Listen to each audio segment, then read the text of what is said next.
Thanks for tuning in to the Replatform podcast, sponsored by Ampliance and Klaviyo. You're listening to myself, James Gurd, and the dulcet tones of my co-host, Paul Rogers. How are you today, sir? Yeah, good. Thank you. Getting over a few stressful calls, but not too bad. How are you doing? Well, I've been out in the garden doing like patio work and stuff today, so I don't have stress. I just have like aching limbs from doing stuff I haven't done for years. That's all good. Hello to everyone who's tuning back in, and a warm welcome if this is your first time. We hope that you enjoy the podcast.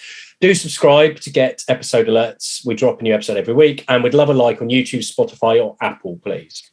Right, the topic today, and it is an important one, is what e-commerce teams need to do to prepare for a new site launch. So myself and Paul are flying alone this week. We've got no guests. We're taking our project experience of working with a lot of different replatforms.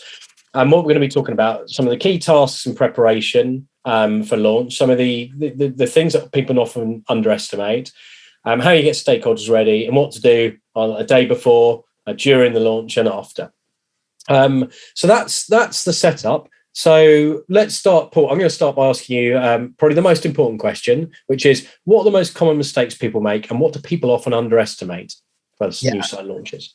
Yeah, so I think there's so many on there, but I think the preparation, preparing people around the project is key, like getting the agency to ring fence resources. One of the ones I've written here is bad comms with some of the people that you wouldn't necessarily think about immediately. So your customer services team, 3PL, ops team, etc. I think that like the people part is a massive one in comms. SEO is obviously a huge one. I'd imagine we'll touch on that a few times in this.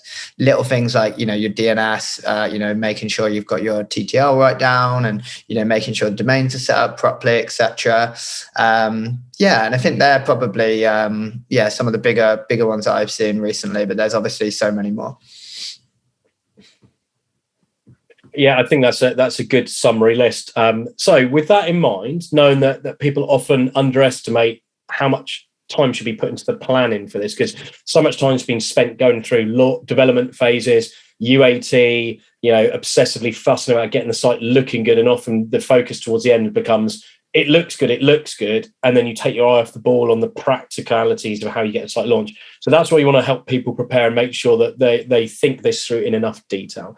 So we're going to go through our top 10 things to focus on. So I'll start off. Number one is ensuring that the project owner is available, properly available all day, every day to firefight, but also when last minute decisions are required. And often you do get this, you get a last minute request for information from the agency. Project owner's got to be available to drop everything else and respond to that ASAP, so you don't lose any critical time in the preparation path for developers. And the other person is the sponsor.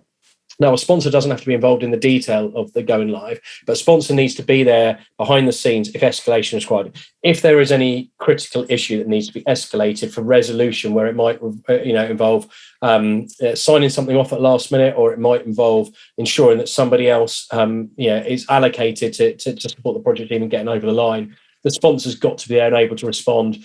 If I've seen this before, where people have forgotten the sponsors on holiday and then they can't get a decision that they need, and I've seen a site launch delayed by 3 days because of this. So critical that those two people, the owner and the sponsor, are there and are ready to act.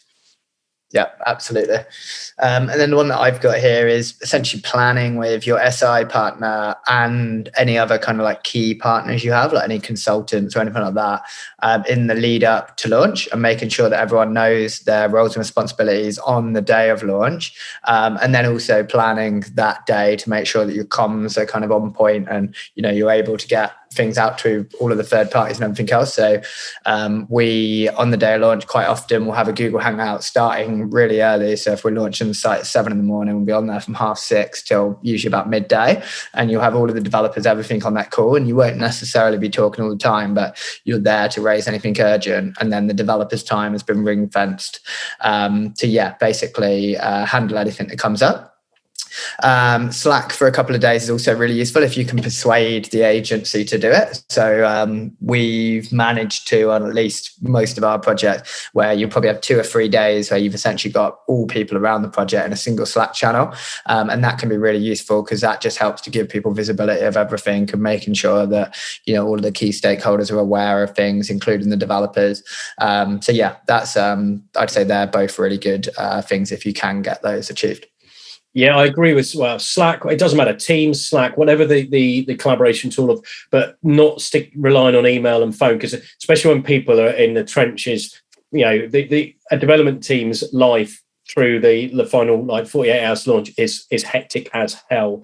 You don't want to keep taking them away from coding by on the phone, or in meetings, or having to pick up emails. And people miss emails as well because they're busy. So yeah, I definitely agree. I think that can be a really dynamic way of just getting last minute things over the line.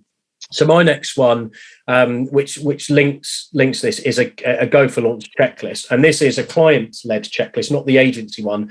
It's the e-commerce lead, who's typically the project owner, saying what has to be in place as a business for us to push the button and go live. So this is things like, what's the critical functionality that's got to be working?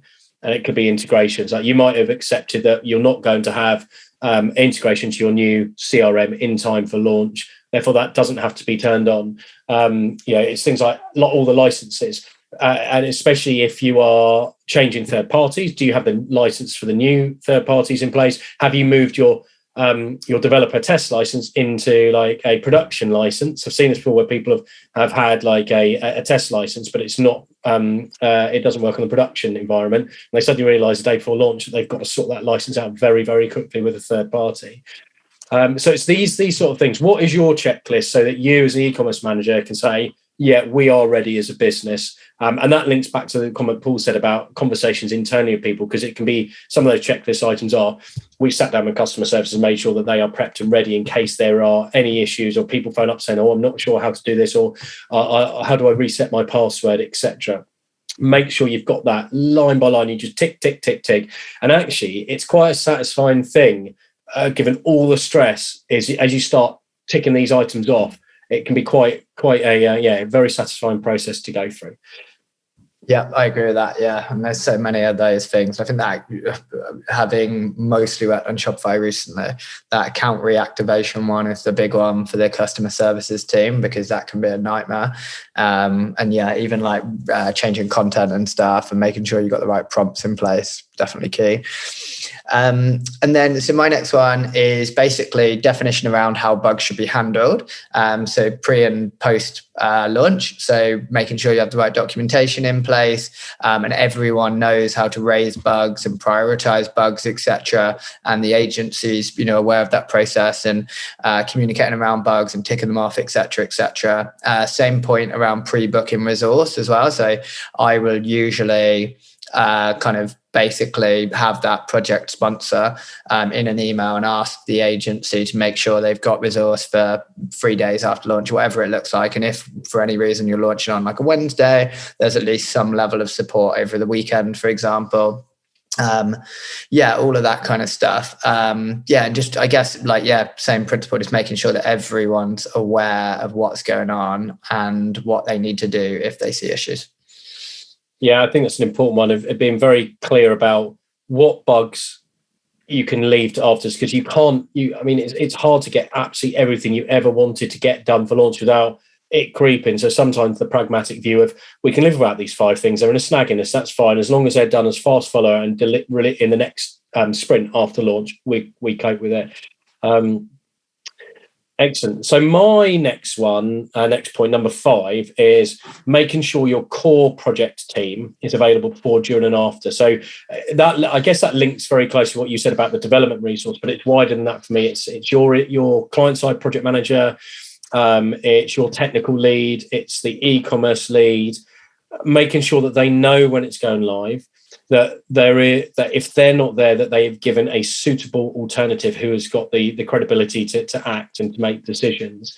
And another thing that this really depends on size of business, but having a project room dedicated, which is like the instant room in like in a police investigation.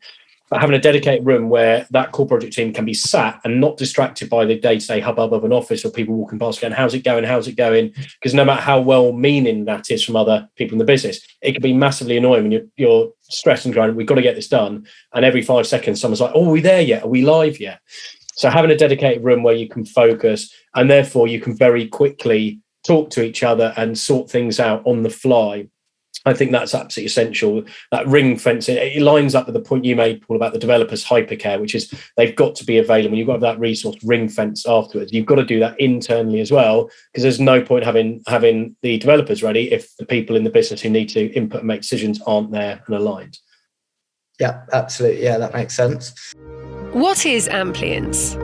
In a word, it's freedom. The freedom to build a digital experience as limitless as your vision. Create, preview, schedule, and manage all your content in one easy place. Find out more at amplience.com. Amplience. Experience freedom. And then the next one I've got is just make sure that all of the external partners are briefed. So there's some obvious ones that are often forgotten. So like paid, which I think you were about to come on to, some of those teams.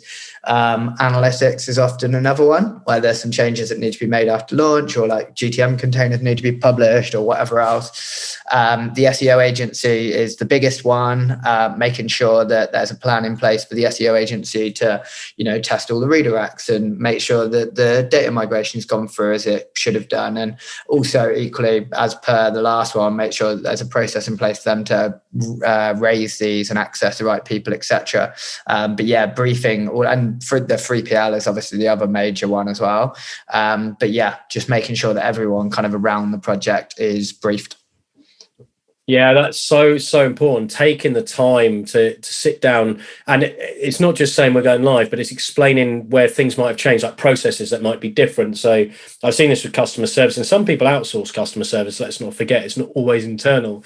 And the thing that often gets missed out of that is we have a process. Say there's a process around returns, and that has fundamentally changed. Now you've got an online portal, and people are expected to initiate the return there first rather than emailing. Having the people trained to understand what the change of the customer is, how it works, and therefore what they would need to say to the customer if the customer inquires to get people on board with it. Yeah, hugely important. So that thing about the paid media team, my next point, number 7, was going to be working with the paid media lead in your business. Sometimes I know that might be an agency, might not have an internal paid media person, but what do you do with campaign traffic? The reality is now with a lot of modern platforms, you don't have this period of volatility post-launch where you go, I want to turn off all my paid media for 24 hours, 48 hours until I'm sure it's all stable and the bugs are fixed. It's definitely a lot quicker to get to the point where you're confident to turn the taps, but it's well worth it. If anything happens at launch, something critical where payment gateway's down, for example, somebody put the wrong link into it and it's still going out to the test environment, you don't want to be chucking paid media at the site until you're confident that that end-to-end order management piece is correct. So having that and saying, okay, these are our stage gates for when we turn the traffic back on, and we'll turn it on at a gentle pace before we ramp up to full campaign traffic again. I think that's a really important conversation to have, and people often don't. And then a paid media person who's got alerts set up goes, something's going on, what's going on? And then we put the site live. Yeah, I've seen that one before. Great. And then the next one is basically having a rollback plan and making sure that people are aware of that, particularly the SI, so that if you do have any critical issues like your payment provider issues or server issues or whatever it is, you can kind of roll back to the previous version of the site. And then another one that I've just put alongside that was just it's good practice to basically have a plan for kind of, essentially, if you've migrated over, the DNS has changed, maybe you keep your password page up for a little while and do kind of soft testing before you then remove the password page. But yeah, the initial kind of plan is really important. Yes, having a plan generally. I think that's the theme of this podcast, is make sure you have a structured plan and you follow it. You can always adapt your plan on the fly based on what you're experiencing, but not having a plan makes it an absolute headache. Number 9 for me is deciding whether or not you're doing a full launch or a phased launch. Now, the phased launch typically only suits larger organizations with more technical resources who can control and manage this easier, and also have the funds to like pay for co-running of sites. But this is basically where you don't just switch from old to new to the entire traffic. You gradually expose the new site to small sections of traffic. You have to have that level of additional level of technical oversight in order to be able to gradually pipe more traffic into it. The aim of this is to basically look at, well, actually, are we seeing any major instability? Are we seeing any major problems? No, right, let's ramp up from 10% to 25%. Is it still holding? Then up to 50%, giving yourself the confidence to say, right, we can now turn on all the taps. So for smaller businesses, for smaller teams, this is not really a conversation that happens. In larger, more complex projects, it does. And even to the point of where you might turn around and say, well, actually, we're a 8-site international business. We're only switching over the DNS on one of the sites first, and we'll pick the lowest market in terms of lowest risk, lowest revenue loss, and we'll do it on that to make sure that new setup, and that's the end-to-end setup and integrations, third-party integrations, ERPs, etc. We're confident, because then you can gradually turn on the other sites and build up to your main primary store, knowing that your confidence levels when you hit that critical store launch are much higher. Yeah, absolutely. And the next one I've got is basically making sure you've got all of the reporting and monitoring in place to really see the impact, any potential negative impacts of launch. So one would be unsuccessful loggings or kind of issues from a CS perspective around that, because account migration is one of the biggest kind of risk areas when you migrate platform, and typically you won't be migrating passwords, so that whole piece needs to be managed, so that needs to be monitored. One that I tend to do is I'll always have a survey on the order confirmation page, ideally where you can see the customer as well, but basically just asking for feedback on bugs, and that can be really good. Potentially you could have it on the kind of front end of the site as well, so a lot of people will have that little feedback tab for a few days just to get kind of general feedback, because that's obviously particularly useful if people have checkout issues. So that's another good one. Monitoring of 404s is an important one as well, just because that does happen, and that allows you to fix any issues of redirects, etc. faster. And then the other one would just be organic visibility. So I would usually brief an SEO agency to have like a high level graph that essentially shows things like impressions and clicks from Search Console, organic traffic, etc. So there's like a single revenue. So there's like a single point where you can go and view the impact, because that again could be one of the higher or most volatile areas. Yeah, the one I'd add to that, which I think is really important, is a dashboard of error rates on the site before, during, and after. So this is things like form errors, where a form isn't submitted correctly, or there's a particular field that's run an error, finding out what the error is and where it is. And if you're seeing an increased incident of errors in a specific part of the site, that helps you really to hone in on where there might be, maybe there's a problem with form validation, or maybe there's a bit of JavaScript that's not working. It's just so critical to smooth out those errors ASAP and push them through into your triage queue. All good suggestions. So here's a bonus number 11 for everyone listening. We said we'd do a top 10, but we're feeling generous today. So 11 is agreeing the actions that the e-commerce team need to prioritize post-live. So you're launched, it's live, you've done all these other checks. What are the things that are your sanity checks as an e-commerce team? And it's just things like making sure the web analytics reports are populating correctly. You might have spent time and effort, setting up a new like GA4 property, and you've got GTM set up, and you've got all these extra custom events. Are they actually populating? Put some dummy orders through, test orders to validate the end-to-end payment, and then also measure and track what you're seeing in the analytics to make sure you're confident it's still working correctly. You may have an external analytics partner, as Paul's alluded to before. If so, that's just, we've said you get them briefed and you make sure they're feeding this information in. Order management flows as well. Are orders getting out of e-commerce downstream to wherever they need to be, through the ERP into warehouse management systems? Is the data that's required from e-commerce coming through? Just whoever's responsible for the logistical side, get somebody just sense checking those order files and make sure you're happy that everything is there. And the other thing is checking business logic. So on the front end of the website, I'm going in and I know I've got a shipping restriction that this product can't be sold to the UAE, for example. Okay, I'm going in and putting a shipping destination UAE. Is it allowing me to buy it, or is it saying unable to ship to your destination? So get those critical shipping logic and promotion rules, stress test them, and make sure that the front end customer is aligned with what you think you've set up in the back end. And the aim here is to identify big issues and fix immediately. So it's always focusing on critical stuff first and work your way down to the small little snags. There's our fast track top 10 and the bonus one. Anything obvious you think we've missed, Paul? No, I don't think so. I think just the more precautions you can put in place, better. Like things like dependent on budget and platform, things like different levels of automated testing can obviously really help. And there are kind of bug monitoring platforms as well. I've forgotten the name of the one that I was going to recommend. I'll add it to the notes because I can't remember it. It's got a funny name. I can't remember. But so basically, anything like that can be really valuable. And I think, to be honest, we've covered everything else really. Like it's just a case of getting everything planned and written down and putting the right process in place, really, isn't it?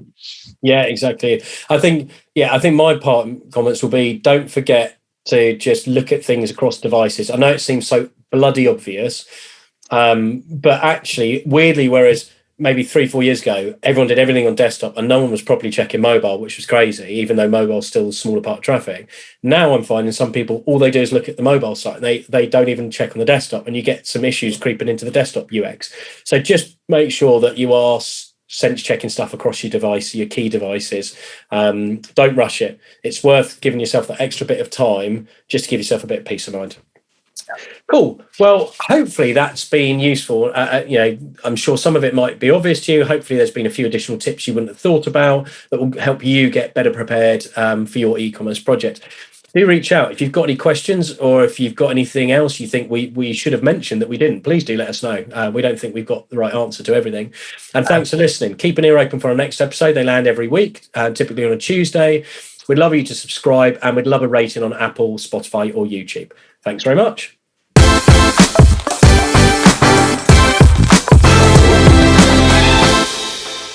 For more information on this topic, head over to replatform.fm for our audio podcasts. To discuss a project, or if you'd like to chat about any of the topics covered in this episode in more detail, please reach out to myself, James Gurd, or my co-host Paul Rogers via LinkedIn and Twitter. Thanks again for listening, and keep your ears peeled for the next episode.